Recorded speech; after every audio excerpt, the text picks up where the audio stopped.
अस्सलाम वालेकुम नाजरीन, मैं हूँ आपकी होस्ट अनिशा और आप देख रहे हैं वीकेंड शाइन विद अनिशा। कैसे हैं आप लोग? ठीक ठाक? मैं भी बिल्कुल ठीक हूँ। मेरी दुआ है आप हमेशा हंसते मुस्कुराते रहें, खुश रहें, आबाद रहें। कराची में सुबह सुबह मज़ेदार मौसम और बहुत ही मज़ेदार मौसम। सुबह सुबह फजर के टाइम बारिश, और फिर उसके बाद ऐसा मुझे लगा कि अगर ये बारिश ज़्यादा तेज़ हो गई तो फिर ये मसला हो जाएगा कि लाइव शो है, क्या पता गेस्ट मेरे आ सके या ना आ सके। फिर मैंने कोशिश, क्योंकि तबीयत भी थोड़ी सी मौसम की वजह से ख़राब चल रही थी एक दो दिन से, तो मैंने सोचा मौका अच्छा है, छुट्टी हो जाएगी भाई। फिर जब चैनल पे जैसे कॉल की तो उन्होंने बताया कि ये सहूलत आप लोगों को मैसर नहीं है, आप लोगों ने आना है और लाइव शो करना है, तो ये हमारी ड्यूटी है। पर मौसम इंजॉय किया, उसकी वजह से जब बाहर निकले तो अच्छा लगा, बहुत मज़े का मौसम था। और ये सिलसिला क्योंकि कल ही कहा था कि कल से बारिश होगी, कल खैर नहीं हुई बारिश, सुबह हुई है और वो भी प्रॉपर कोई बहुत ज़्यादा नहीं हुई, पर कुछ इलाकों में हुई है। जैसे तारिक रोड की साइड अच्छी खासी बारिश हुई थी सुबह, पर कुछ इलाकों में नहीं हुई है। पर बारिश अगर अच्छी खासी होती है तो आप लोगों ने एहतियात करना है। जिस तरह से कराची की सूरत हाल ईद के दौरान बारिश में हुई है, अभी भी हो सकती है, तो आप लोगों ने एहतियात करनी है अपनी तरफ से। कोशिश करना है कि बाहर जब भी आप निकलें तो थोड़ा सा एहतियात के साथ जाएं, और इसी के साथ साथ जो आजकल सिंध कराची के जो हालात चल रहे हैं उस पर थोड़ी सी केयर करें बाहर निकलते वक्त, क्योंकि इस तरह के शर पसंद अनासर भी बाहर है जो इस टाइम फ़ायदा उठा के आपके साथ कुछ ना कुछ कर सकते हैं। आप देखें कि कीमती जान भी जा चुकी है। जो ये एक हादसा हुआ जिसमें एक इंसान जो है बिलाल, उसकी डेथ हुई, और उसके बाद ये एक तरह से एक इस तरह का माहौल बना दिया गया कि दो कौमें आपस में लड़ रही हैं, और उसमें वो लोग फ़ायदा उठा रहे हैं जो उठाना चाहते हैं। तो कोशिश करें कि एक्स्ट्रा बाहर ऐसी जगहों पे ना जाएं, अपनी तरफ से केयर करें, फैमिली के साथ, औरतों के साथ बाहर ना जाएं, क्योंकि ऐसा भी नज़र आया, न्यूज़ भी आई कि फैमिली के साथ कोई गाड़ी में जा रहा था, उनके ऊपर भी हमला किया गया। तो अपने बच्चों और फैमिली को कोशिश करें कि जब तक बेहतरी नहीं आती है, कंट्रोल में नहीं होती सारी चीज़ें, तो इस तरह से बाहर ना निकलें। और फिर साथ साथ बारिश का भी है, और कराची के इलाके किस तरह से डूबते हैं और कराची के क्या हालात होते हैं वो भी आप K21 पे तो देखते रहते हैं, वो सारी चीज़ें मैं आपको दिखाती रहती हूँ। और ये वाली जो आज की सुबह की ड्यूटी है वो भी मैं आपको बताती हूँ कि सुबह लाइव होते हैं, मॉर्निंग शो है। आप हमें कॉल कर सकते हैं। कॉल करने के लिए आपकी टीवी स्क्रीन पे हमारे फ़ोन नंबर आ रहे हैं, आप अगर हमसे बात करना चाहें तो आप हमें लाइव कॉल कर सकते हैं। अच्छा जी, दूसरी चीज़ ये है, ये जो मौसम है ये बड़ा ख़तरनाक मौसम है, क्योंकि जैसे ही बारिश होती है ठंडा पानी आप पे पड़ता है, और उसके बाद दूसरे दिन जो कड़कती हुई धूप निकलती है और शदीद वाली गर्मी, और उसमें हम बाहर निकलते हैं, ये वो मौसम है जो आपको करता है बीमार।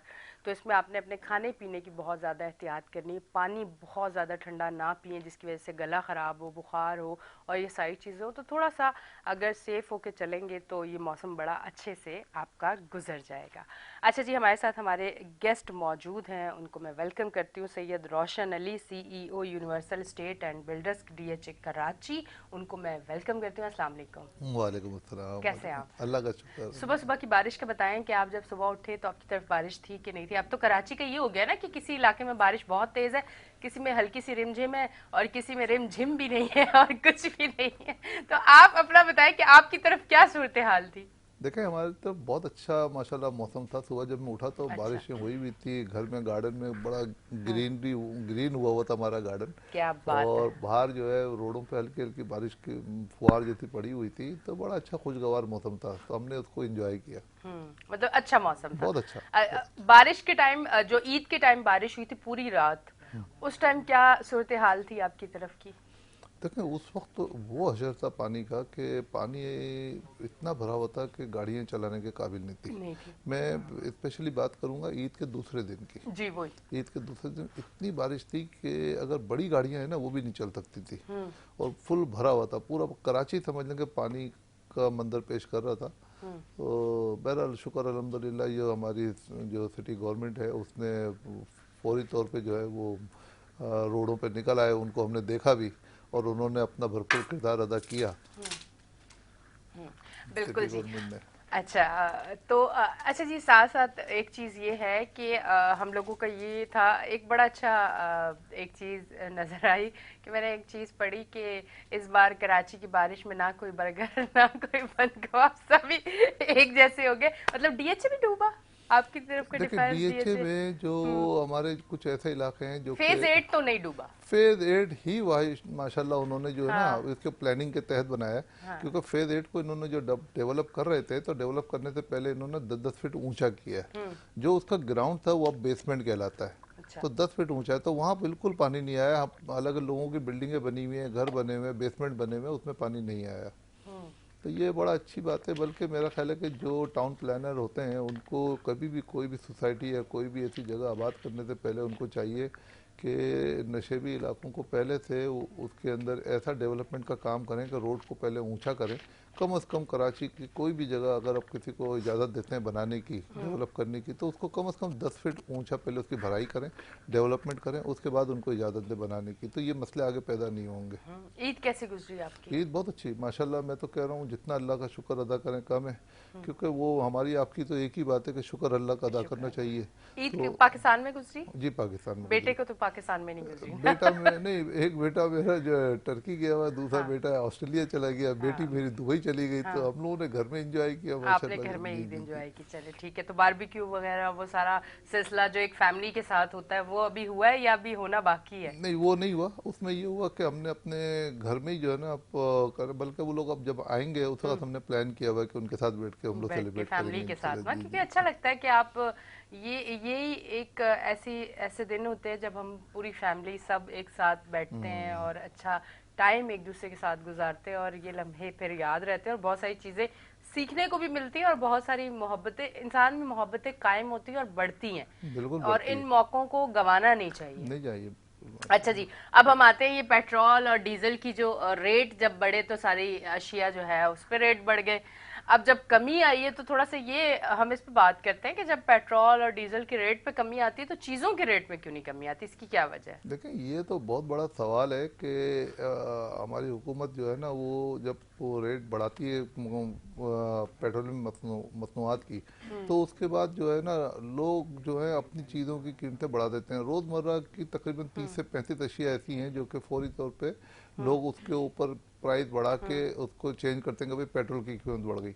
अब जब पेट्रोल की कीमतें कम हुई हैं तो अब ये जो पुरानी जो प्राइजेस थी उसको वापस कौन लेकर आएगा। ये हमें चाहिए कि हमारे जो एडमिनिस्ट्रेटर साहब हैं वो कोई ऐसा इकदाम उठाएं कि भाई पेट्रोलियम मसनूआत जो है पहले के मुकाबले में कम हो गई, लिहाजा आपने जो रेट जो बढ़ाए थे जैसे दूध हो गया या रोज़मर्रा की इस्तेमाल की जो चीज़ें हैं उनको चीज़ें दोबारा उसको रिवर्स करें। अगर आपने उसके पेट्रोल के हिसाब से ही सब चीज़ों को चलाना है तो फिर आप दोबारा से उसको भी, जब पेट्रोल की कीमतें कम होती हैं तो उन चीज़ों को भी आप कम करें। ये लोगों की डिमांड है। लोग ये कहते हैं कि अगर एक मरतबा चीज़ बढ़ जाती है फिर वो कम नहीं होती। और बिल्कुल ऐसा ही है। अच्छा जी, ये तो फिर चेक एंड बैलेंस होना चाहिए ना कि एक चीज अगर रेट कम हुए हैं तो फिर हर चीज पे भी रेट कम होने चाहिए। जब पेट्रोल के रेट कम हुए तो क्या हमारे पास ऐसे कोई फैसिलिटीज नहीं है, ऐसे इदारे नहीं है, कोई ऐसी पॉलिसी नहीं है कि ये चेक किया जाए कि आया रेट उस टाइम पे बढ़े थे क्योंकि पेट्रोल और डीजल के रेट बढ़े थे, अब कम हुए तो अब इन चीज़ों के भी रेट कम होने चाहिए, या फिर जो जिस तरह से चल पड़ा जिसको जितना प्रॉफिट हो रहा है बस आप यानी करते रहे, बट पूछने वाला कोई नहीं। असल में इस वक्त क्या है कि लोग जो है ना बस अब हुकूमत जो है ना वो सोचती है किसी तरीके से बस हमारी भी इज्जत बच जाए कि हमारा भी काम चल जाए। अब हुकूमत एक हद तक तो करती है, हालांकि जिम्मेदारी खालिदतन ये गवर्नमेंट की है कि गवर्नमेंट को चाहिए कि इन चीज़ों को, जाहिर है ये तो रोज़मर्रा की चीज़ें लोगों को इस्तेमाल कर रहे हैं, चाहे गरीब है या अमीर है, उनको तो इन चीज़ों में रिलीफ चाहिए ही चाहिए ना अगर पेट्रोलियम मसनूआत अगर कम हुई है। मगर ये एडमिनिस्ट्रेटर साहब जो हमारे वहाब मुर्तज़ा साहब जो हैं ये अच्छा काम कर रहे हैं, मगर मेरा ख्याल है कि शायद वो इतने बड़े मसले में पड़ना नहीं चाह रहे। हालांकि चाहें तो वो कर सकते हैं कि पेट्रोलियम मसनूआत के साथ उन चीज़ों को कम करें तो आवाम को भी रिलीफ मिलेगा। जो आपने बढ़ा दिया वो तो नाजायज़ हो गया ना कि अगर अब पेट्रोल की कीमतें कम हो गई फिर भी आपकी कीमतें बढ़ी हुई हैं, तो उसको थोड़ा सा ये लोग अगर कंसीडर कर लेंगे तो हमारे जो एडमिनिस्ट्रेटर साहब हैं वो इसके ऊपर कोई एक्शन लें तो ये चीज़ें कंट्रोल हो सकती हैं। ठीक है जी, और इंशाल्लाह ज़रूर कंट्रोल होंगी। और हमारे यहाँ पेट्रोल के रेट बढ़ते ही हम लोग शोर में चाह रहे थे कि रेट बढ़ गए, अब जब कम हुए तो कोई तारीफ नहीं कर रहा। तारीफ करें भाई, कोई स्टेटस लगाएं कुछ सोशल मीडिया पे। जब आप नेगेटिव चीज़ें इतनी एक्टिव कर देते हैं कि कुछ भी होता है आप नेगेटिव बोलना शुरू करते हैं, तो पॉजिटिव चीज़ों के लिए भी तो बोलना चाहिए। क्या कहते हैं आप? मैंने तो नहीं देखा किसी ने अच्छी कोई पोस्ट की हो कि रेट कम हो गया। वरना जैसे ही बढ़ते हैं तो वो पहले से ही 2 दिन पहले ही कहना शुरू कर देते हैं कि बस अब कुछ होने वाला है, अब कुछ होने वाला है। यानी ये तो बहुत अच्छी बात है कि कम से कम गवर्नमेंट ने जो हमको जो रिलीफ दिया है इस वक्त, चाहे वो 18 रुपये पेट्रोल की मद में दिया है, डीजल की मद में दिया है, बहुत अच्छी बात है। जहाँ पर अगर तारीफ़ की बात है तो तारीफ़ भी उनको करनी चाहिए, क्योंकि उन्होंने ही किया है ना, पैसे भी उन्होंने बढ़ाए थे और रेट भी उन्होंने ही कम किए, तो उसकी तारीफ़ जहाँ बनती है उनको तारीफ़ करनी भी चाहिए। मगर मैं एक चीज़ जो ना बड़ी बहुत दिनों से मैं सोच रहा था कि इसका हल क्या है, ये हम लोग कभी कर्जे से निजात पा सकेंगे। देखें अभी होता क्या है कि जितनी हुकूमतें, माजरत के साथ जितनी हुकूमतें पाकिस्तान में आई हैं, उनका दावा ये होता है कि हम आने के बाद जो है ना आप लोगों को रिलीफ देंगे। मेरा ख्याल है वो सब लोग गलत बयानी करते हैं, क्योंकि देखें मैं नहीं समझता कि ये लोग कभी भी जो है ना हमको तरक्की की तरफ लेके जा सकते हैं या तरक्की हमको दे सकते हैं या हमारे लिए कोई अच्छे इकदाम उठा सकते हैं। इनके हाथ में नहीं रहा। अब ये लोग कर्जे के ऐसे भंवर में फंस चुके हैं कि वहाँ से पहले निकलेंगे तो उसके बाद तरक्की का सोचेंगे। अगर कोई भी हुक्मरानी शख्सियत अगर हमें आकर बोलती है कि हम जो है आपको रिलीफ देंगे, तरक्याती काम करेंगे, हम आपका जो है ना आपके साथ हम भलाई वाला काम करेंगे, आपको हर तरीके से आपके लिए सहूलत में असर करेंगे, मैं समझता हूँ ये नहीं कर सकते। क्यों नहीं कर सकते? क्योंकि सबसे पहले ये कि हमने जो आगाज़ जो इस काम का किया है ना, जो कि जिस चीज़ के लिए हमें अल्लाह ताला ने फरमाया है कि भाई ये काम नहीं करो, हमने आगाज़ ही वहीं से किया है। हमने कर्जे से तो आगाज़ किया है। कर्जा अल्लाह को पसंद नहीं है, वो भी कर्जा सूद वाला कर्जा। सूद तो अल्लाह ताला को पसंद ही नहीं है। और आप मुझे बता दें दुनिया के अंदर किस आदमी ने सूद लेके अपनी तरक्की की है?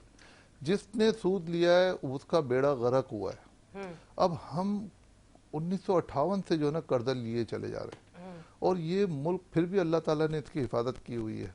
हमें चाहिए कि आज भी मैं मतलब अपनी गवर्नमेंट ऑफ पाकिस्तान से अपील करता हूँ कि वो अब ऐसा कोई इकदाम उठाएं कि हमें कर्जे से निजात अता फरमाए।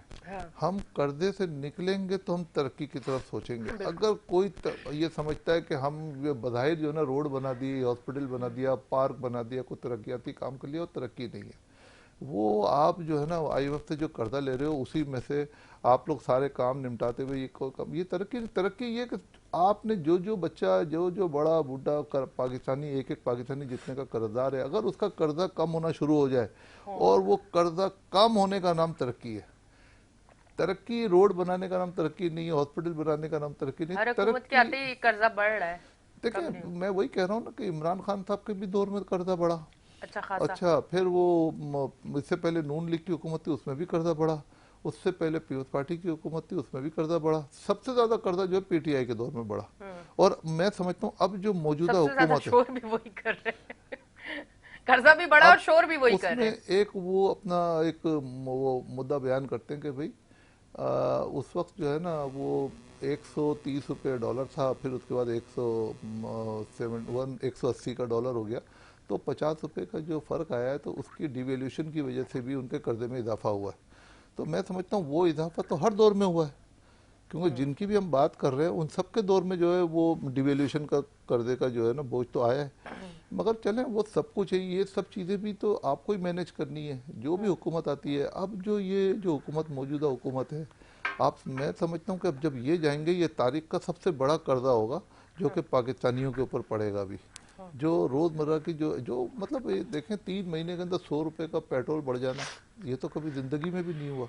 और अगर ऐसे ही चलता रहेगा तो एक वक्त आएगा कि ये तो 100 रुपये आज एक रीड डल गई है तो कभी ज़रा सा बहरान आएगा, क्योंकि IMF तो आपका गला दबाएगा, तो फिर आपका ये कर्जा 100 रुपये से जो है ना 200 रुपये हो जाएगा, 300 रुपये हो जाएगा। मैं समझता हूँ कि हम लोग कहाँ जाके खड़े होंगे। हम ऐसा ना हो कि हम लोग लाइनों में 1-1 किलो जो है ना अपना अनाज खरीदने के लिए खड़े हों, अल्लाह ना करे, क्योंकि ये ऐसी वक्त आ जाएगा। मैं नहीं चाहता कि वो श्रीलंका वाली बात दोबारा करूं, क्योंकि सबको पता है, मगर हम तो अल्लाह से डर के बात कर रहे हैं कि अल्लाह पाक अपनी हिफ्ज़-ओ-अमान में रखना, सबको हमारी हिफाजत करना, हमारे इतने लोगों की हिफाजत करना। लोग जो गुर्बत की लकीर से नीचे हैं, आप जाएं उनके घरों पे, उनके हालात देखें, आपको पता चल जाएगा कि क्या हो रहा है। देखें वो बोल नहीं सकते, किसी को कहीं आवाज़ नहीं उठा सकते, वो किस तरह से गुजर बसर कर रहे हैं आपको अंदाज़ा नहीं है। लोग पड़ोस से एक प्लेट जो है ना सालन मंगवा के सब लोग बैठ के उसमें खाना खा रहे होते हैं, ऐसे भी इलाके हैं यहाँ पर। और फिर यहाँ ऐसे हमारी तंजीमें जो कि लोगों को खाना प्रोवाइड कर रही हैं, तो कितनी उसके बावजूद कुछ भी कर ले, जब तक आपका कर्जा ख़त्म नहीं होगा, ये कर्जे हटना नहीं है, ये इंटरेस्ट वाला कर्जा है। जब तक कर्जे से आप जान नहीं छुड़ाएंगे, आप तरक्की की तरफ नहीं जा सकते। लाख ये जितने भी पॉलिटिशियन आके इसकी तकरीरें करें कि हम तरक्की की तरफ लेके जाएंगे। अच्छा, मैं एक बात ये देखता हूँ कि इतना बड़ा मसला कर्जे का हमारे मुल्क पे है, कोई सियासतदान हमारे कर्जे की बात नहीं करता। आप बताएं, जितने भी टीवी शो हो रहे होते हैं, कोई कर्जे की बात करता है? सब ये करते हैं कि ये हो जाएगा, ये आएंगे तो ये कर देंगे, ये आएंगे तो ये कर देंगे, मगर कोई कर्जे की जो बुनियादी जो चीज है ना, बुनियादी जो गलती है, उसके ऊपर कोई नजरसानी कर ही नहीं रहा है। और मेरा ख्याल में एक ही इदारा है जो इसको इंशाल्लाह मेरे जहन में है कि वही आके इसको सही करेगा, कभी भी करे मगर करेंगे वही, वो अफवाज पाकिस्तान जो है ना, वो इंशाल्लाह इसको बहुत गहरी नज़र रखते हैं वो लोग, और वो इंशाल्लाह देख रहे हैं इसको, मगर वो इसको डूबता हुआ तो नहीं देखेंगे मुल्क को। बिल्कुल वो तो मुआफिज है हमारे मुल्क के, और वो एक वक्त आप देखिएगा कि वो इंशाल्लाह इसके ऊपर कोई ना कोई कदम उठाएंगे, कोई इस तरीके से कोई हिकमत अमली बनाएंगे कि हमारा मुल्क जो है ना इस बहरान से निकलेगा, हमें कर्ज से निजात भी ये लोग दिलाएंगे। हमें सिर्फ अल्लाह रसूल के बाद जो भरोसा रह गया ना, वो सिर्फ हमारी अफवाज पाकिस्तान पे रह गया। बिल्कुल जी। अच्छा जी, महंगाई पे थोड़ी सी बात करेंगे आप, क्योंकि जो आपका बिजनेस है उस हवाले से अगर आप बात करें तो मुझे ये बताएं कि अब जो सूरत हाल है, रिसेंट जो सूरत हाल है, तो आपके बिजनेस पे कितना फर्क पड़ा या फिर अब कुछ बेहतरी की तरफ जा रहा है? देखें, बेहतरी तो भूल जाएं, हम्म। तरक्की भी भूल जाएं, ठीक। ये तो एक मजाक बन गया आपकी तरक्की और बेहतरी ना। अब सिर्फ ये है कि एक छोटी सी एक नाकिस सी एक राय देना चाहता हूँ कि जो छोटा मोटा जो भी हम लोग जो पैसा प्रोड्यूस कर सकते हैं, जो पैसा जनरेट कर सकते हैं, जो इंडस्ट्री चल रही है उसको खुदारा चलने दे। जो ताजिर बिरादरी जो है वो बड़ी मुश्किल से, आपको पता है कोई भी इंसान अपना कारोबार जब सेट करता है तो उसको बड़ी स्ट्रगल करनी पड़ती है, पूरा एक सेटअप बनाना पड़ता है, फिर लोगों को सेट करना पड़ता है, फिर उसके बाद एक अचानक आप ऐसी कोई बात कर देते हैं कि वो लोगों को अपना कारोबार बंद करना पड़ता है। तो उस तरफ ना लेके जाएं, रिलीफ दें। हर दुनिया में हर जगह रिलीफ मिलता है, चाहे आप कर्जा भी ले रहे हैं फिर भी आप जिनसे पैसे जनरेट कर रहे हैं उनका तो गला ना दबाओ। अच्छा, फिर दूसरी बात ये है कि जो लोग टैक्स पेयर हैं वो तो मुहिब्बे वतन है, वो तो टैक्स दे रहे हैं। अच्छा, जो टैक्स दे रहे हैं उनके ऊपर मजीद टैक्स का बोझ डाला जा रहा है, क्यों? जो टैक्स नहीं दे रहा वो तो इस चीज से मुबर रहा है, उससे तो कुछ बोला ही नहीं जा रहा। तो मेरा ख्याल में उनका भी बोझ जो है ना, जो टैक्स पे कर रहे हैं उनके ऊपर डाला जा रहा है। आप मुझे बताएं, जब इस किस्म की ज्यादतियां जब होंगी एक ताजिर बिरादरी के साथ, एक टैक्स पेयर के साथ, मुहिब्बे वतन के साथ, तो वो क्या करेगा? तो वो क्या इस मुल्क में रहना पसंद करेगा दोबारा? उसके पास तो वसाइल हैं, वो जा सकता है बाहर, मगर वो इस मुल्क की खिदमत कर रहा है, तो आप उसको सहारा दें, उसके साथ बैठे, उसको अपने काबीना में शामिल करें। अब कल हमारे जो रियल एस्टेट एसोसिएशन जो है हमारी डिफेंस क्लिफ्टन की, वहाँ पर जो है उन्होंने एक इजलास बुलाया हुआ था। अच्छा। वो भी ये चाह रहे थे कि भाई बैठ के हम लोग प्रोटेस्ट करेंगे कि हमारे कारोबार जो है उसको किसी तरीके से खोलें ये लोग। इन्होंने जिस तरीके से टैक्स, ये असल में आके ये सोचते नहीं है कि किसके ऊपर क्या असर पड़ेगा, ये सिर्फ टैक्स लगा देते हैं। टैक्स हल नहीं है। आपको टैक्स जो आप जिस तरीके से टैक्स के जरिए जो पैसे आप अर्न कर रहे हैं ना, उससे ज्यादा पैसे आप ज्यादा अर्न कर सकते हैं अगर लोगों का कारोबार चल रहा होगा। हाँ, आप उनको मौके दें, काम करने के मौके दें, वो करेंगे तो फिर आपको इंशाल्लाह देखें, एक तो आपको दुआएं मिलेंगी कि उनके साथ जो करोड़ों लोगों का जो रोजगार है वो सब भी खुश होंगे कि उनके घर में चूल्हे जलेंगे, आपको दुआएं मिलेंगी, देखें आपकी भी इज्जत बचेगी, ये मुल्क भी बचेगा। मगर अगर आप दानिश्ता तौर पे ये सब कुछ कर रहे हैं, आपकी नॉलेज में, मैं तो इतना ज़्यादा अक्लमंद भी नहीं हूँ, फिर भी मैं आपसे ये बात कर रहा हूँ कि भाई कम से कम कर्जे से निजात अता फरमाएं। और आप लोग इतने बड़े बड़े जगहों पे बैठ के जो फैसले कर रहे हैं, गलत फैसले कर रहे हैं। गलत फैसले इन द सेंस कि आप जो है ना, वो जो कारोबार चल रहा है उसका कारोबार बंद कर रहे हैं। उसको तो आप ऐसी फैसिलिटीज दें कि उसके अंदर वो मजीद जो ना वो इंडस्ट्री को बढ़ाए, अपने एम्प्लॉयमेंट को बढ़ाए। आप एम्प्लॉयमेंट बढ़ाने की जगह वो उनको खत्म कर रहे हैं। आप मुझे बताएं, अगर आप भी बिजनेस कर रही होंगी, अगर आपके साथ ये सारे मसले आ जाएंगे कि बिजली का बिल इतना आएगा, टैक्स इतना आएगा, रात को इतना बिल आएगा, फिर लोग आपके साथ अगर 100-200 लोग जुड़े हुए होंगे तो आप एक वक्त आके आप भी चिढ़ जाएंगी कि मैं सोचती हूँ कि इसको बंद ही कर दूं। हाँ, क्योंकि ये टेंशन ही है, कोई फायदा तो नजर नहीं आ रहा। देखिए, आदमी कारोबार करता है तो कारोबारी आदमी को आप ये मत समझिए कि वो बहुत सुकून से बैठा हुआ है, सो रहा है, उसको कोई काम नहीं है। उसने टेंशन ली है, वो टेंशन इसलिए ली है कि पता नहीं कितने लोगों के घर चल रहे हैं, फिर वो अपनी भी उम्मीद करता है कि मैं भी इसमें पैसे कमाऊंगा। तो आप उसको कमाने के भी रास्ते बंद कर रहे हैं। आप चाहते हैं कि उनकी जो रोजगार चल रहा है वो भी चलता रहे, तो ये सारी चीज़ें नहीं हो सकती। आपको नहीं पता है इसका इफेक्ट जो है ना, अगर यही चीज़ इन्होंने अगर ये टैक्स वापस नहीं लिए तो आप देखिएगा कि 2-4 महीने के बाद यहाँ पे बेरोजगारी इतनी हो जाएगी, फिर इसकी वजह से यहाँ पे रोड पे क्राइम, वो जो रोड क्राइम होते हैं ना, वो बहुत बढ़ जाएंगे। अच्छा, अब मुझे ये बताइएगा, अब जिस तरह से सूरत हाल है और खुद भी हम लोग खुद भी लोगों को देख रहे हैं। खैर ब्रेक का टाइम आ गया, इस सवाल को मैं ब्रेक से वापस आके आपसे करती हूँ। तो कभी कभी ऐसा होता है कि हम सवाल करने लगते हैं और लाइव शो है तो ब्रेक आ जाती है, फिर कहीं भी नहीं जाते, फिर हम सीधा जाते हैं ब्रेक पे, ब्रेक से वापस आते हैं और फिर बात को जारी रखते हैं।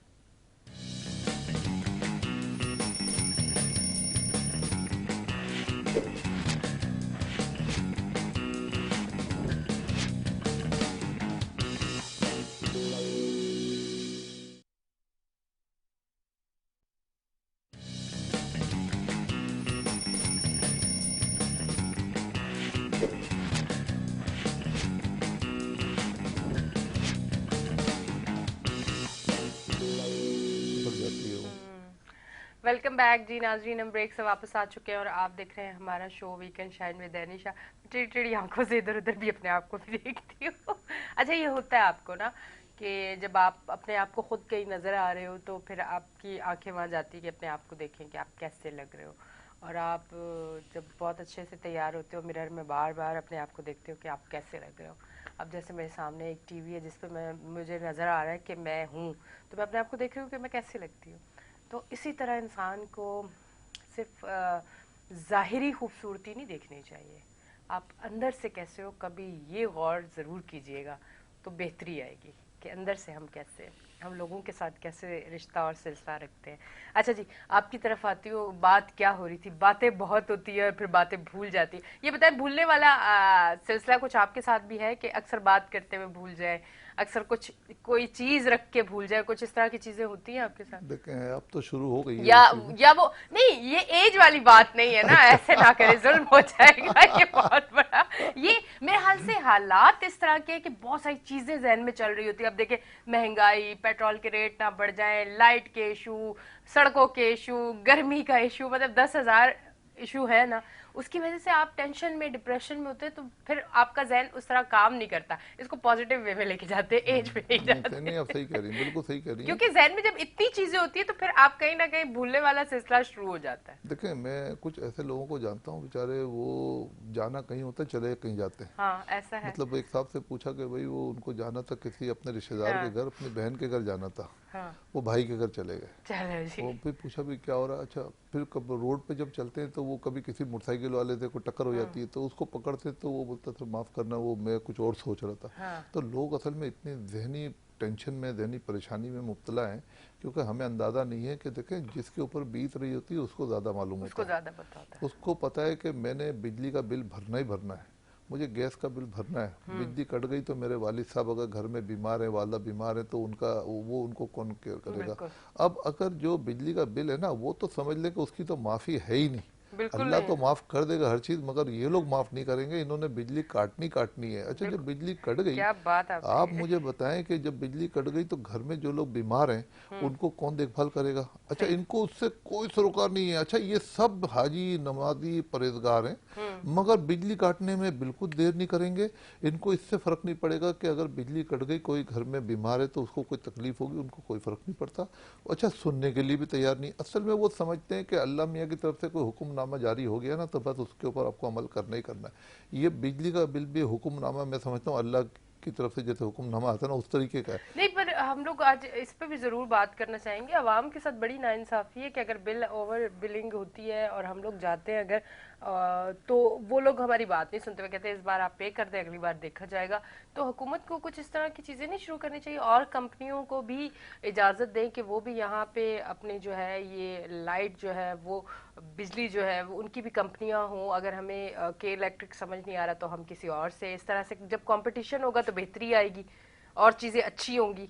होना तो ऐसे ही चाहिए, मतलब होना तो हुकूमत ऐसे ही को चाहिए। इस पे भी जरूर काम करना चाहिए कि अगर हमारे पास ऑप्शन होगा ना कि आया ये ठीक नहीं है, कंपनी के इलेक्ट्रिक अगर ठीक नहीं है तो यहाँ से हमें अच्छा ही इनके यूनिट हमें सही पड़ रहे हैं, इनकी लाइट हमें प्रॉपर मिलती है, वोल्टेज सही होते हैं, ज्यादा बिलिंग ओवर बिलिंग भी नहीं होती है, हर चीज होती है। तो अगर इस पे भी हुकूमत काम करे, सिर्फ हुकूमत इस पे काम ना करे कि पेट्रोल के रेट बढ़ा दो, ये कर दो, वो कर दो, लंबी लंबी तकरीरों में आके आप दूसरे के ऊपर बातें करें, या दूसरे जो सियासतदान अब चला गया है, अब वो नई इक़्तिदार में, आप उसके वीक पॉइंट बताएं या उसका मजाक उड़ाएं या इस तरह की एक्टिविटी करे, जो कि मेरे ख्याल से अवाम ये बातें नहीं सुनना चाहती, अवाम काम देखना चाहती है। अगर आप अवाम के लिए ये करें, क्योंकि इस टाइम मुझे लगता है सबसे ज्यादा अवाम जो है वो लाइट के मसले से जो है ना वो दो चार है, उनके बिलिंग से, और ये जो नाइंसाफी होती है कि कभी भी ओवर बिलिंग हो जाती है, और आप वहां जाओ तो आपके सुनने वाला वहां पे कोई भी नहीं है। क्या कहेंगे इस पे? देखें, अब तो मैं समझता हूँ कि हुकूमत भी महदूद हो गई है। हाँ। हुकूमत को पता चल गया है कि अब ये हर तरीके से पैसे निकालने का हमने सोच लिया आवाम से। अब आवाम के पास एक ही रास्ता है, क्योंकि अब वो एकोमोडेशन पहले वाली नहीं है कि मच्छरदानी लगा के आप सो जाएं और आपको नींद आ जाएगी। अब ऐसा नहीं है। अब तो लोगों ने अपने शहरी लिहाज से जो घर बनाए उसमें रह रहे हैं। अब उसमें उनको बिजली की ज़रूरत है, हर सूरत में ज़रूरत है बिजली की। चलें, आप एसी नहीं चलाते, पंखा तो चाहिए ही चाहिए आपको। अगर उसके बावजूद अब गवर्नमेंट को ये समझ में आ गया कि बिजली में जितने भी टैक्सेस हैं ना, बिजली के मद में डाल दें और बिजली का बिल भेज दें। अच्छा, बिजली का बिल जिनके यहाँ 2,000, 3,000, 5,000 का आता था, वो भी आज 10,000, 15,000 रुपये का आता है। अब घर में कमाने वाला एक है, अगर वो आके सिर्फ बिजली का बिल भरेगा तो वो खा पी नहीं सकता, घर के मामलात नहीं चला सकता, किराया नहीं दे सकता। और इनमें यकीन माने, एनी में बताऊं, कुछ ऐसे लोग हैं जिनके घर में बेटा नहीं है, बेटियां हैं। अच्छा, घर में कोई उनके जो वालिद साहब, उनका इंतकाल हो गया, अल्लाह ना करे किसी का हो गया हो, तो ऐसे लोग हैं। अच्छा, अब बिल्कुल। उनकी बेटियां जो है ना, वो मजबूरन घर से बाहर निकलती हैं। अच्छा, वो बेचारी अपने तौर पे कोशिश करती है कि मैं अच्छी लगूं, कहीं पे जॉब मुझे मिल जाए और लोग माशरे में मुझे कबूल कर लें, मगर माशरे में भी फिर खराबियां पैदा हो जाती हैं। अब मुझे पता है उन लोगों को सपोर्ट कौन करेगा। तो ये गवर्नमेंट को अगर लॉन्ग टर्म चलना है, गवर्नमेंट को अल्लाह के हुजूर पेश होना है, गवर्नमेंट को अगर किसी वजह से अगर कोई खौफ खुदा उनके अंदर बाकी है, तो कुछ ऐसा बनाए कि बेवा के लिए कोई एक ऐसा रिलीफ दे दें कि बेवा है, उनके घर में कोई नहीं है, बेटा नहीं है, बेवा या बेटा 20-18 साल से छोटा है, तो उसको कोई अलग से प्लान बनाए कि उसको अलग रिलीफ दें। तो इससे देखें अल्लाह भी खुश होगा। अच्छा, हमारे यहाँ कोई ऐसी पॉलिसी नहीं बनती, यहाँ पर हर किसी के लिए एक ही पॉलिसी है, जो टैक्स दे रहा है उसके ऊपर ज्यादा टैक्स डाल दो, जो नहीं दे रहा उसे नहीं लो, उसको क्योंकि उनके बस में नहीं लेना। अच्छा, जो बेवा है उसका कोई सोचता नहीं है। हमारे यहाँ गुर्बत की लकीर से नीचे बहुत लोग हैं, उनको कोई देखने वाला नहीं है। मैं चाहता हूँ उनके लिए उनकी दुआएं समेट लें, उनकी दुआओं से हो सकता है अल्लाह पाक इस मुल्क को सीधा कर दे। आप उस तरफ भी सोचें, आप सिर्फ ये मत सोचें कि बस आपने अपनी हुकूमत कैसे चलानी है। और IMF का कर्जा, मैं समझता हूँ जितने लोग टैक्स दे रहे हैं ना, ये सारा का सारा टैक्स का जो पैसा है ना, ये IMF का कर्जा नहीं उतारता है, बल्कि IMF की जो किस्त आती है ना कर्जे की, सूद की जो किस्त होती है, उसमें चला जाता है। तो हम लोग को क्या कर रहे हैं, हम लोग मतलब एक एक इंसान जो इतनी मेहनत करके कुछ कमा रहा है, तो वो कहाँ जा रहा है, पैसा सारा सूद में जा रहा है। तो सबसे पहले कर्जे को ख़त्म करें, कर्जे से निजात मिलेगी तो फिर हम तरक्की का सोचेंगे। इस मुल्क में बहुत पोटेंशियल है, इस मुल्क में ने हमको बहुत कुछ दिया है, ये भी अल्लाह का एहसान है कि इस मुल्क ने इन हालात में भी हमको बहुत अच्छा रखा हुआ है, हमारी सफ़ेद पोशी कायम रखी हुई है। अब यकीन माने, जो जो पहले अपने आप को कहते थे ना हम थोड़े से मिडिल क्लास हैं या अपर क्लास हैं, अब अपर क्लास वालों ने भी अपना हाथ खींच लिया है, उनकी भी चीज़ें बिक नहीं रही हैं, पैसा उनके हाथ में नहीं है, वो भी परेशान है, मगर उनको अपनी सफ़ेद पोशी भी कायम रखनी है, वो बताते नहीं है किसी को। अब लोगों ने अपने नौकरों को निकालना शुरू कर दिया घर से, अब घर में उनकी औरतों ने खुद काम करना शुरू कर दिया। अच्छी बातें करें, मगर जिनका रोजगार लगा हुआ उसको भी लगे रहने दें। ऐसे हालात ना पैदा करें कि लोग बेरोजगारी हमारे मुआशरे में फैले ना। अच्छा, एक बात आपने बहुत अच्छी की कि महंगाई की वजह से अगर खुदा ना खास्ता किसी के घर में अगर मर्द नहीं है और वहाँ की औरतें बाहर निकलती हैं, तो वाकई मुश्किलात बहुत है। ये मतलब यहाँ का माहौल क्या है? अगर पाकिस्तान के माहौल की अगर आप बात करें, जब औरत घर से बाहर निकलती है, चाहे वो कम उम्र लड़की हो, चाहे वो बच्ची हो या एक मैच्योर औरत हो, वो जब निकलती है बाहर जॉब के लिए, कमाने के लिए, तो उनको किन किन नज़रों का सामना करना पड़ता है। वो जब घर से निकलती है वहाँ से लेके अपने ऑफिस तक, और फिर ऑफिस में नज़रों के साथ बातों का जितना सामना उसको करना पड़ता है, वो बड़ा मुश्किल होता है। और फिर हमारी कुछ क्या कहते हैं कि हमारी कुछ बेस इस तरह की नहीं बनी हुई है कि हम इन नज़रों को किस तरह से फेस करें, हम किस तरह से हिम्मत से इन बातों को सुन के जब्त करें और आगे चलते रहें, क्योंकि हमें काम करना है, क्योंकि हम शुरू से अपने घर, अपनी एजुकेशन या इस सिस्टम में रहते हैं। जब एकदम से कोई वजन आप पे आके पड़ता है और आपको बाहर निकलना पड़ता है, फिर आपको बहुत सारे लोगों को फेस करना पड़ता है और बहुत सारी बातें फेस करनी पड़ती हैं। कुछ लोग उनको फेस करके बड़े हिम्मत वाली औरतें भी हैं जो बहुत हिम्मत से काम लेती हैं और उनको फर्क नहीं पड़ता, और कुछ औरतें ऐसी होती हैं जो ऐसी बातें सुनने के बाद टूट जाती हैं, डिप्रेशन में चली जाती हैं। ऐसा भी तो है ना, बहुत है, बहुत है। क्योंकि हर जुबान है, कोई भी कुछ भी कह सकता है। क्योंकि पता नहीं क्यों लोगों को ऐसा लगता है कि जो बाहर अगर किसी को बुरा लगे, तो मैं ये अपने आप को भी इंक्लूड कर रही हूँ क्योंकि मैं भी जॉब करती हूँ, मैं भी बाहर हूँ, वर्किंग वूमेन हूँ, तो मैं अपने लिए भी बोल रही हूँ कि कहा यह जाता है कि अगर औरत घर से बाहर गई और जॉब कर रही है तो बस ठीक है, इसको तो अब गलत ही समझ लो। ये बहुत सारे लोगों के मुंह से मैंने ये बात सुनी कि जो बाहर निकलती है औरत, फिर उसको हिम्मत करनी चाहिए ना, हर बात को फेस करना चाहिए। जब वो बाहर निकल गई तो फिर वो घरेलू औरत थोड़ी हुई है, वो घर वाली थोड़ी हुई है, फिर उसको तो सारी चीजें सुननी पड़ेगी क्योंकि तुम पब्लिक प्रॉपर्टी है क्या कि आप कुछ भी बोलो तो वो सुनेगी। मतलब ये वाला माहौल क्रिएट हुआ हुआ है कि अगर लड़की ने दुपट्टा गले में लिया हुआ है और सर पे नहीं ओढ़ा हुआ, अबाया नहीं पहना हुआ, तो वो शरीफ नहीं है, और अगर उसने जीन्स पहन ली तो वो तो फिर बिल्कुल भी शरीफ नहीं है। ये वाली हम लोगों ने ना कपड़ों से, चीजों से और इन चीजों से शराफत और दूसरी चीजों को ना, हम लोगों का जहनी, हमारा जो मयार है वो ये है कपड़ों पे, दुपट्टों पे। औरत घर से अगर बाहर निकल गई है, वो जॉब कर रही है, 4 लड़कों के साथ अगर वो काम कर रही है, तो बस वो ठीक तो है नहीं, वो तो बिल्कुल खराब है क्योंकि 4 आदमियों के साथ काम कर रही है। आप ये क्यों नहीं सोच रहे कि कितनी हिम्मत वाली है वो, 4 आदमियों के साथ एक औरत जॉब अपनी कर रही है, पता नहीं उसके पीछे कितनी जिम्मेदारियां हैं जो उसे ये करने पे मजबूर कर रही है। यकीनन आपने भी ऐसे लोग देखे होंगे जो इस तरह की देखते सोच रहते हैं। रखते हैं, औरतों के लिए ऐसी सोच देखें, रखते हैं। अब ये ना, अब ये मुझे बताएं, कोई खुशी से कोई लड़की या औरत निकलेगी काम करने? ऐसा कभी बिल्कुल नहीं भी नहीं। निकलेगी।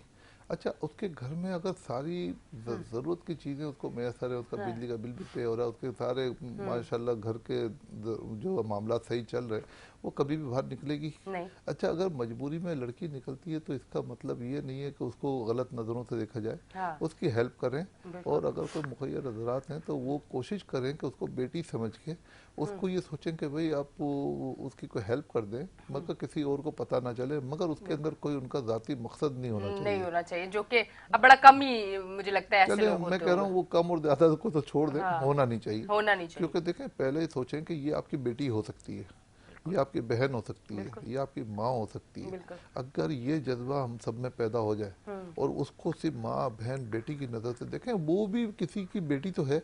आज उसका, अगर उसका शोहर उसके साथ नहीं है, उसका तो उसके बेचारे बच्चे जो है ना वो यतीम हो गए, तो अगर अल्लाह ने किया है तो कोई दूसरा सहारा बना दें और बन जाए। और आपको अंदाज़ा नहीं है जो सहारा बनता है, मगर उसका गलत इस्तेमाल बिल्कुल ना किया जाए। ना किया जाए। उसको सिर्फ बेटी की नज़र से देखा जाए और जाए ना उनके घर पर। आप उनकी मदद करना चाहते हैं, उनका कोई ऐसा जरिया देखें, मगर पहले तहकीकात कर लें कि कोई फ्रॉड नहीं है, बिल्कुल सही लोग हैं, उनकी मदद करें। घर पे जाएंगे, उसके अंदर पे शैतान पैदा हो जाता है, आप वो ना करें, क्योंकि वो फिर उसके अंदर जो है ना, अपने घर में भी इख्तलाफात शुरू हो जाते हैं अपने घरों में। आप ऐसी मदद कर दें, किसी के ज़रिए उनको पहुंचा दें, असल मकसद आपका होना चाहिए कि उनकी मदद हो जाए। मदद। चलें, अब हम आते हैं वो जो अपनी जो वो ताजिर बरादरी जो है ना, हाँ, अच्छा, वो ये जितनी मैं एक चीज आपसे जरूर पूछना चाहूंगी कि किसी तरह की रेट किसी भी चीज पे बढ़ते हैं, कोई भी ऐसी चीज होती है, तो आया क्या हुकूमत साथ ताजिर को बिठा के उनको सारी चीजें डिस्कस करके फिर ये चीजें होती है, ना कि ताजिरों को पता नहीं होता और सारी चीजें होने के बाद उनको पता चलता है? क्योंकि कहते हैं ना, किसी भी मुल्क या शहर की रीढ़ की हड्डी होते हैं ताजिर। तो क्या जिस तरह से रेट बढ़ते हैं चीजों के, जिस तरह से पॉलिसी बनती है, जो बाद में सफर करना पड़ता है ताजिरों को, बड़ी मुश्किलात का सामना करना पड़ता है, तो इन सारी चीजों में क्या ताजिर साथ बैठते हैं? क्या उनको ये सारी चीजें पता होती हैं? क्या वो एग्री करते हैं तब ये सारी चीजों पे काम होता है? ये किस तरह से सिस्टम होता है? थोड़ा सा अगर इस पे बात करें। आपने तो अपने सवाल में खुद ही जवाब भी बयान कर दिया। आप मुझे बताएं कि अगर कोई ताजिर को ये साथ बिठाएंगे तो क्या ताजिर इनको इजाज़त देगा कि ये काम करें? कभी नहीं देगा। अगर ताजिर इजाज़त नहीं देगा तो इसका मतलब इन्होंने खुद ही पॉलिसी बनाई। जो बाद में जो एहतजाज होता है, तो इसका मतलब ताजिरों की मर्जी शामिल नहीं है उसके अंदर। तो इनको जो मतलब हर मुल्क जो है ना अपने ताजिर को सपोर्ट करता है, एग्रीकल्चर को उसकी सपोर्ट करता है, आपकी जो इंडस्ट्री है उसको सपोर्ट करता है। और फिर कंस्ट्रक्शन इंडस्ट्री जो है ना और रियल एस्टेट इंडस्ट्री तो इतनी बड़ी इंडस्ट्री है कि इनके साथ तो करोड़ों लोगों का रोजगार वाबस्ता है। आपकी एक ज़रा सा गलत फैसला, उसके ऊपर जो टैक्स पे टैक्स जो आप लगा देते हैं, जिसकी वजह से आपका फॉरेन एक्सचेंज आना बंद हो जाता है और जो आपका कारोबार चल रहा था वो बंद हो जाता है। अब उसके बाद बेरोजगारी पैदा हो जाएगी। आपको इसका आफ्टर इफेक्ट नहीं पता, मगर ये लोग समझते हैं कि आफ्टर इफेक्ट इसके आएंगे नहीं, आते हैं, उसको भी आपको ही फेस करना पड़ता है। मगर मैं समझता हूँ कि हुकूमत को हम जितनी भी लोग बुरा भला कह रहे होते हैं, हमें अच्छा नहीं लग रहा होता कि वो उनको बुरा भला कहते हैं, क्योंकि हमारे मुल्क के हुक्मरान हैं, तो हुक्मरानों को भी बुरा नहीं बोलना चाहिए, क्योंकि वो भी अल्लाह की तरफ से मुंतखब होते हैं। अब अल्लाह ने अगर आपको इतनी बड़ी एक जिम्मेदारी दे दी है, तो आप सोचें कि आप अगर इस्लाम की बात करते हैं तो इसमें अगर आपके दौरे हुकूमत में कोई भी इंसान भूखा नहीं रहना चाहिए, आपकी गफलत से कोई मरना नहीं चाहिए। तो ये सब चीज़ें, प्लस एक चीज़ और कि जो मेडिकल में जो लोग बीमार हैं उनके पास पैसे नहीं है, अगर हॉस्पिटल में जाते हैं तो वो स्ट्रेचर पे इंसान को रखते हैं कि पहले पैसे लेकर आओ। तो यहाँ पर मैं चाहूँगा कि हमारी एडमिनिस्ट्रेशन जो है वो इस किस्म का काम करें कि जो मजबूर हैं, परेशान हैं, उनके पास पैसे नहीं है, वो किसी तरीके से, अच्छा गवर्नमेंट हॉस्पिटल में जाते हैं तो वहाँ तो पुरसान हाल कोई नहीं है। मैं चाहता हूँ जो प्राइवेट इदारे जो हैं वो जो अच्छे जो पैसे वाले लोग हैं उनसे आप पैसे ले लेते हैं, तो कुछ पैसे उन पे भी खर्च करें। जो गरीब हजरात हैं जो आते हैं उनके पास बीमार हैं, उनसे पैसों का मुतालबा ना करें। दुनिया में ये होता है कि पहले कोई आता है, लोग तो वहाँ से हेलीकॉप्टर की सर्विस देकर उनको पेशेंट को दूर से लेकर आते हैं अपने हॉस्पिटल में, फिर उसका इलाज करते हैं, उसका चाहे जितना ही बड़ा ऑपरेशन हो, जितना ही बड़ा इलाज हो, करने के बाद जब वो वापस सही होकर चला जाता है तो उसके घर पे बिल भेजते हैं। फिर उनसे पूछते हैं कि भाई आप पे कर सकते हैं, कर दे, नहीं कर सकते तो फिर वो अपने चैरिटी के फंड से उसको क्लियर करते हैं। तो हमारे यहाँ ये कॉन्सेप्ट ही नहीं है। वहां पे अवाम भी तो कोई अवाम होती होगी ना, आप थोड़ा सा अगर इस तरफ आए, हमारी अवाम भी आपको पता है ना माशाल्लाह कि अगर पे कर भी सकते होंगे तो कहेंगे नहीं हम नहीं कर सकते। यहाँ पे अवाम भी, आप देखें एक बात, अगर सारी चीजों को छोड़े, मैं एक छोटा सा एक एग्जांपल अगर देना चाहूँ कि हम लोग अपने घर के दरवाजे को साफ कर देते हैं, पड़ोसी के घर के दरवाजे के आगे सारा कचरा रख देते हैं। हम ये क्यों नहीं सोचते कि मेरे घर का दरवाजा साफ लग रहा है पर मेरा एरिया तो गंदा लग रहा है ना। तो अवाम भी तो ऐसी है, वो जैसी अवाम है उनको वैसे फिर, हाँ। तो बस यही सिलसिला है। हम जब एक अपनी गली नहीं पूरी साफ रख सकते तो फिर अब आगे सोचे कि हम क्या कर सकते हैं। और अगर इस तरह का सिस्टम यहाँ पे बन जाता है ना, सिस्टम ना बनाए, हाँ, मगर कम तो से यहाँ कम पे आप यकीन करें दिवालिया निकल जाएगा ये जिस तरह की आवाम है। ये सिस्टम ना बनाए। हाँ। देखें, इंसान को सामने वाले के हुलिये से पता चल जाता है कि ये कितना ये पैसे अफोर्ड कर सकता है, नहीं कर सकता। या उनके साथ जो चैंपियन जो साथ साथ आते हैं, अगर वो भी अगर थोड़े से तगड़े हैं तो फिर बोलो भाई पहले पैसे लाओ, या पहले नहीं लाओ, गारंटी दो के पैसे दोगे। मगर मैं समझता हूँ जो स्ट्रेचर पे इस वक्त आया हुआ है ना, हाँ, उसका तो उसको तो पहली फुर्सत में, अभी पैसे की बात, चाहे वो पैसे वाला आदमी है या गरीब आदमी, उसको सबसे पहले आप उसकी जिंदगी सेव करें, बिल्कुल पहले, फिर उसके बाद आप बेशक उसको वहीं पे रखें, नहीं छोड़ें उसको, बोले नहीं पैसे लाओ। वो बात की बात नहीं रहोगे तो, और वो कोई हुआ सही वाला कि चलो 3 टाइम खाना तो मिल रहा है, यहीं पे रहूंगा। बहुत बहुत शुक्रिया तशरीफ लेके आए, सेगमेंट का टाइम खत्म हो गया। थैंक यू वेरी मच जी। नाजरीन, आप देख रहे हैं हमारा show weekend shine with Anisha. कहीं ना जाए, अब हम ब्रेक लेंगे, ब्रेक से फिर वापस आते हैं।